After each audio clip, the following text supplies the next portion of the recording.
अभी हमारे साथ अभिषेक कुमार है, जिनका सिलेक्शन एसएससी सीजीएल 2023 में जीएसटी इंस्पेक्टर के रूप में हुआ है। इससे पहले 2022 में इनका सिलेक्शन एएसओ के पोस्ट पे हुआ था और यूट्यूब से पढ़ के इन्होंने एसएससी सीजीएल क्रैक किया है। तो जो भी लोग एसएससी की तैयारी कर रहे हैं वो लोग वीडियो को पूरा देखें। आपको अभी 5 या 6 मिनट बस वीडियो देखनी है। 5 या 6 मिनट में आपको सब कुछ एसएससी सीजीएल के बारे में, स्ट्रेटजी, बुक लिस्ट, कैसे तैयारी करना है और साथ में उन्होंने 5 बार जो एसएससी सीजीएल एग्जाम दिया है। तो आप सब लोग इस वीडियो को पूरा जरूर देखें। ऐसा इंटरव्यू आपको यूट्यूब पे कहीं नहीं मिलेगा।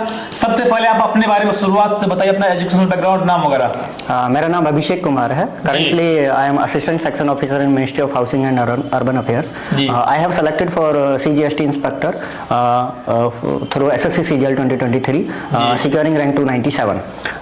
एजुकेशन में मैंने बीएससी किया है ग्रेजुएशन में। उसके बाद फिर मैंने डिप्लोमा किया था एलिमेंट्री एजुकेशन में। After that I pursued masters in English literature in 2022। जी, अब आप जीएसटी इंस्पेक्टर बन गए तो कैसा लग रहा है अभी आपको? ऑब्वियसली बहुत अच्छा लगता है। जब आपका ड्रीम फुलफिल हो जाता है तो आपको सबसे ज़्यादा एक्साइटमेंट होती है। जी, तो आपने कैसे कैसे तैयारी किया, बिना कोचिंग के आपने तैयारी की यूट्यूब के सारे, उसके बारे में बताइए हमारे दर्शकों को, हमारे सब्सक्राइबर को। मैंने जनरली कोचिंग नहीं लिया था। एक बैच मैंने करियर बिल से लिया था, सत्येंद्र तिवारी सर का। मैं अपनी दूसरी वीडियो में इस बारे में बता चुका हूँ। बाकी मोस्टली तैयारी मैंने यूट्यूब से ही किया था और सेल्फ स्टडी किया था, मोस्टली इंग्लिश का और दूसरे अदर सब्जेक्ट्स का। जी, एसएससी सीजीएल के जो नए बच्चे जो मतलब जो सपना देखते हैं अभी, जिनको इंस्पेक्टर बनना है, excise inspector, income tax inspector और क्या होता है जीएसटी इंस्पेक्टर और जो भी होते हैं पोस्ट एएसओ वगैरह, उसे क्या करना चाहिए सबसे पहले, जो मतलब फ्रेशर है उसको? फ्रेशर को सबसे पहले अपने सिलेबस को कवर करना चाहिए। आपको पता होना चाहिए कि अगर आप जिस एग्जाम की तैयारी कर रहे हो उसका सिलेबस क्या है। आप प्रीवियस ईयर एग्जाम्स को देख सकते हो। सीजीएल में मतलब प्रीवियस ईयर का योगदान होता है कुछ? डेफिनेटली बहुत होता है एक्चुअली। जी, बहुत ज़्यादा होता है। क्वेश्चंस रिपीट होते हैं, बहुत ज़्यादा होते हैं। इंग्लिश जैसे सब्जेक्ट में, रीजनिंग में पैटर्न सेम रहता है, मैथमेटिक्स में भी क्वेश्चन के पैटर्न सेम रहते हैं, क्वेश्चन बदल जाते हैं, बाकी और कुछ नहीं होता है। जी, बुक लिस्ट बताइए आप, मतलब कि कैसे कैसे कौन सी बुक पढ़ना चाहिए?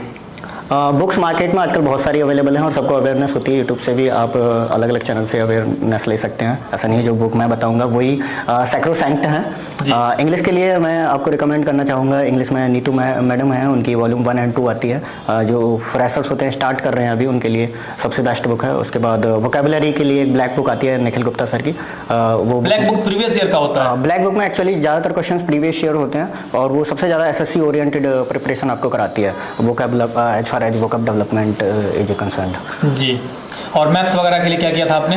मैथ्स के लिए यूट्यूब पे बहुत सारे टीचर अवेलेबल हैं, जैसे कि अभिनय शर्मा सर हैं। पर्सनली मुझे बहुत ज़्यादा पसंद है वो। गगन प्रताप मिले कि नहीं सर से? सर से अनफॉर्चुनेटली अभी तक नहीं मिल पाया हूँ। रीजनिंग के लिए ज़्यादा सिलेबस नहीं होता है, आप कहीं से भी एक बार सिलेबस कवर कर सकते हैं किसी भी बुक से। उसके बाद प्रैक्टिस क्वेश्चन का ज़्यादा इंपॉर्टेंस रह जाता है। और जीएस के लिए भी ब्लैक बुक की जीएस आती है, Lucent is still relevant and this era also, तो वो उसके लिए भी आप जा सकते हो। जी, शॉर्ट नोट्स बनाया था आपने या नहीं? शॉर्ट नोट्स नहीं, एक्चुअली मैंने बहुत लेंथी नोट्स बनाए थे। मैं जो भी पढ़ता था उसके मैं नोट्स बनाता था। मेरे पास मैथमेटिक्स के भी नोट्स हैं, रीजनिंग के भी, इंग्लिश के भी, मैंने वोकैब के भी नोट्स बनाए थे। जो भी डेली मुझे वर्ड्स मिलते थे रीडिंग के दौरान, तो उनको मैं नोट डाउन कर लेता था। इन द इवनिंग में उनको डिस्क्रिप्टिव वे में लिखता था सारों को विद एग्जाम्पल्स। जी, तो उससे मतलब फायदा हुआ आपको शॉर्ट नोट से? कुछ फायदा बहुत ज़्यादा होता है। नोट्स एक्चुअली जब आप बार बार रिवाइज करते हैं तो आपको पता होता है, सारी चीज़ें याद रहती हैं, क्योंकि इतना बड़ा सिलेबस होता है। आप उसको एक बार कवर करते हो। अगर मल्टीपल बुक्स पढ़ते रहोगे, यूट्यूब पे वीडियोज ही सर्च करते रहोगे, तो आप चीज़ें भूल जाते हो over a period of time. तो इसलिए नोट्स इंपॉर्टेंट होते हैं। मॉक टेस्ट कितना लगाया था आपने? मॉक टेस्ट का क्या योगदान है इस एग्जाम में? एग्जाम में एक्चुअली मॉक टेस्ट का सबसे ज़्यादा इंपॉर्टेंस होता है। आप जितने ज़्यादा मॉक लगा लोगे उतना कम है आपके लिए, क्योंकि ultimately SSC is the game of speed and accuracy. तो जितना ज़्यादा आप मॉक टेस्ट लगा लोगे उतना आपका स्पीड और एक्यूरेसी इंप्रूव हो जाएगा। मैं हर एग्जाम में मैंने अपनी तैयारी का जितना भी टाइम दिया उसमें सबसे ज़्यादा मॉक्स के लिए दिया है। जी, एसएससी सीजीएल के एग्जाम के कुछ पैटर्न वगैरह बताइए। एग्ज़ाम का पैटर्न अभी 2022 से चेंज हो गया है। अभी फ़िलहाल ये है कि टियर 1 होता है, 200 का होता है, 50-50 मार्क्स में 4 सब्जेक्ट आते हैं, रीजनिंग, मैथ्स, इंग्लिश और जीएस में सारे सब्जेक्ट होते हैं, history, polity, geography, physics, chemistry, biology, current affairs. उसके बाद क्वालिफाइंग नेचर होता है टियर 1। आफ्टर दैट आप टियर 2 के लिए जाते हैं। शॉर्ट लिस्ट जो कैंडिडेट हो जाते हैं उनको अगेन वही 4 सब्जेक्ट्स पूछे जाते हैं, लेकिन डिफरेंट वेटेज में। इस बार आपका आई थिंक 290 का पूरा क्वेश्चन पेपर होता है, 390 का 45 क्वेश्चंस आते हैं इंग्लिश के, सबसे ज़्यादा जो आते हैं 25 क्वेश्चंस आते हैं जीएस के, 30 क्वेश्चंस आते हैं मैथ्स और रीजनिंग के।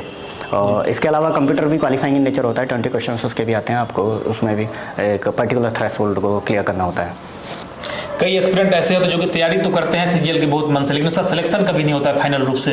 क्या वजह होती है? कभी मेरिट में छट जाते हैं, कभी टियर 2 नहीं हो पाता है, इनका क्या वजह होती है ऐसे लोगों का? आई थिंक सेल्फ एवेल्यूएशन की ज़रूरत है। अपने लास्ट अटेम्प्ट में क्या मिस्टेक किया, आपको उनको आइडेंटिफाई करना जरूरी है। ऐसा नहीं है कि किसी से आपने टिप्स ली, किसी टॉपर से या किसी यूट्यूब वीडियो से, और आप उसको फॉलो करते जा रहे हैं। आप अपनी मिस्टेक्स को आइडेंटिफाई नहीं करना चाह रहे हैं। हर किसी की अपनी अलग स्ट्रेंथ और वीकनेसेस होती हैं, उन पर आपको काम करना होता है, और नेक्स्ट अटेम्प्ट में you will try not to commit those mistakes. So वही मिस्टेक आई थिंक हो सकता है। एक बार में एक ही एग्जाम की तैयारी करना चाहिए या नहीं? मैंने देखा है कई लोगों को जो मतलब सीजीएल भी कर रहे हैं, फिर जैसे मतलब साथ में क्या पीसीएस का एग्जाम आया, यूपी पीसीएस डाल लिया, आरओ का डाल दिया, बिहार पीसीएस डाल दिया, कुछ भी मतलब यूपीएससी डाल दिया, जो भी एग्जाम आता गया डाल देगा। एग्जाम नेचर और सिलेबस अगर सिंक्रोनाइज करता है तो आप मल्टीपल एग्जाम्स की तैयारी कर सकते हैं, कोई प्रॉब्लम नहीं है। लेकिन जैसे यूपी पीसीएस या फिर अदर आईएएस सिविल सर्विसेज के लिए आप जा रहे हैं, और फिर आप साथ ही में वनडे एग्जाम्स की भी तैयारी कर रहे हैं जैसे कि एसएससी और बैंक, तो आई थिंक वो आपके लिए फ्रूटफुल नहीं होगा। आपके माइंड में गोल क्लियर होना चाहिए और उसी को आपको परस्यू करना चाहिए। जी, अंत में आप मतलब क्या संदेश देना चाहोगे हमारे सब्सक्राइबर को जो एसएससी सीजीएल करना चाहते हैं? एसएससी सीजीएल ही नहीं, कोई भी एग्जाम उतना डिफिकल्ट नहीं होता जितना आपको लगता है गाइस। It's very easy. एक बार आपका सिलेक्शन हो जाता है, आपको पता चलता है कि इतना भी डिफिकल्ट नहीं था। तो चीज़ें लगती हैं स्टार्टिंग में डिफिकल्ट, लेकिन आप अगर कंसिस्टेंटली अपने आप पे काम करते रहोगे तो definitely you will get success. जब आपका जीएसटी इंस्पेक्टर ग्रुप में रिजल्ट आया तो पीडीएफ सबसे पहले किसने देखा? एक्चुअली मैंने ही देखा था। जी, कैसी थी वो? पूरा दिन कैसा रहा आपका? रात को रिजल्ट आया था, मुझे जैसे ही पता चला था तो मैंने अपना रिजल्ट देखा था। फ्रेंड का कॉल आया था एक्चुअली मेरे पास कि रिजल्ट आ गया, फिर मैंने अपना लिस्ट में नाम देखा था, तो कंप्लीट एक्साइटमेंट थी। हर बार जब भी सिलेक्शन होता है एक्साइटमेंट होती है, आप जिसके लिए सालों तक मेहनत करते हो अल्टीमेटली वो आपको मिल जाता है, तो एक्साइटमेंट होती है। जी, आपने 5 टाइम्स मतलब एसएससी सीजीएल दिया, 5 टाइम्स का एक्सपीरियंस क्या रहा? जब पहली बार दिया तब कैसा था, दूसरी बार, तीसरी बार, चौथी बार और फिर 5वीं बार? सीजीएल 2019 मेरा फर्स्ट अटैम्प्ट था, और उसी अटैम्प्ट में मैंने सबसे ज़्यादा एनर्जेटिकली हार्ड वर्क किया था। उसके बाद फिर चीज़ें सिलेबस एक्चुअली मैंने कवर कर लिया था, तो अपना सेल्फ इम्प्रूवमेंट ही रह जाता है, self analysis, evaluation and improve your self accordingly. वही करता गया था। उसके बाद फिर सीजीएल 2022 पहली बार प्रीलिम्स निकला था या नहीं? प्रीलिम्स और मेंस दोनों क्लियर हो गया था पहली बार में। उसके बाद दूसरी बार में? दूसरी बार में एक्चुअली डिस्क्रिप्टिव एग्जाम मैंने मिस कर दिया था, मैं एग्जाम सेंटर पे विद इन टाइम नहीं पहुंच पाया था। जी, और तीसरी बार में? तीसरी बार में मुझे सीएजी अकाउंटेंट का पोस्ट मिल गया था। अच्छा, चौथी बार में? चौथी बार में एएस एंड सीएसएस। और 5वीं बार में बन गया सीजीएसटी इंस्पेक्टर अलोकेटेड इन दिल्ली जोन। जी, चलिए, बहुत अच्छा लगा आपसे बात करके।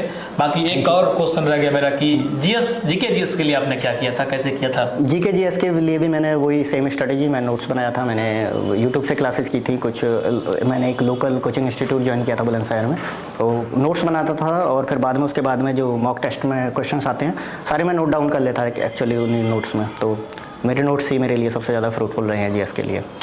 Okay, thank you. आप सब लोग इस वीडियो को देख करके जरूर सीखिए कि कैसे कैसे 5 अटेम्प्ट तक उन्होंने धैर्य बना करके एग्जाम दिया। सिर्फ आप लोग इंटरव्यू ही ना देखें बल्कि इसे सीखने का प्रयास करें और वीडियो को शेयर करें। बाकी धन्यवाद।